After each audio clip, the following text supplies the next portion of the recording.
నేను చెప్పనా అండి, కేసీఆర్ గారు అక్కడ వాళ్ళ ఎంపీలు ఉన్నారు, వాళ్ళ ఎమ్మెల్యేలు కూడా కొంతమంది ఉన్నారు కదండి.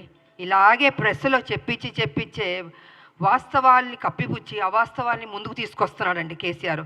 నాకు అక్కడ ఉన్న వాళ్ళకి ఎవరు పడలేదని మీకు ఎవరు చెప్పారు? మేము చెప్పానా? లేదా అక్కడున్న మా కాంగ్రెస్ వాళ్ళు ఎవరన్నా చెప్పారా?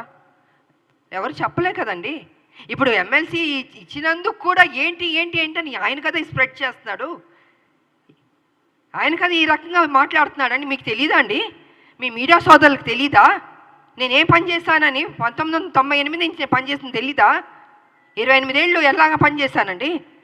పార్లమెంట్లో కొట్లాడని తెలీదా? ప్రజలకు తెలీదా? మనం ఇప్పుడు నా నోరు మీరు మూయొచ్చు, మీ నోరు నేను మూయొచ్చు, కానీ ప్రజలు చూస్తున్నారు కదా. ప్రజలకు తెలీదా రామలమ్మ ఏ రకంగా కష్టపడిందని? వాట్ ఈస్ దిస్ అండి?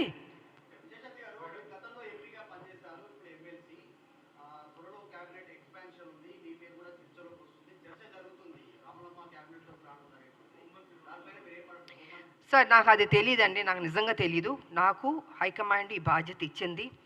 మా ముఖ్యమంత్రి గారు కావచ్చు, మహేష్ కుమార్ గౌడ్ గారు కావచ్చు, ఇంతమంది ఎంతో ఆప్యాయతగా నన్ను పార్టీలో ఆహ్వానించారు, నాకు ఈ బాధ్యత ఇచ్చారు. డెఫినెట్గా నేను పనిచేయడం అండి. ఇన్ని సంవత్సరాలు నేను పనిచేస్తూనే ఉన్నాను తెలంగాణకి. ఇది ఒక బాధ్యత, ఇది ఒక నాకు ఉద్యోగం అనుకుంటున్నానండి.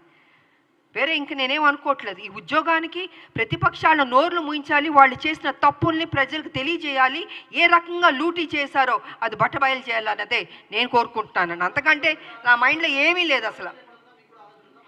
నా మైండ్లో ఏ ఆలోచన లేదు అసలు. ఇది కూడా ఆలోచన లేదు. అన్నీ ఒక్కొక్క బ్రేకింగ్ న్యూస్లో వస్తుంటే నేనే చూస్తూ ఉన్నాను, మీతో పాటు నేను చూస్తున్నాను.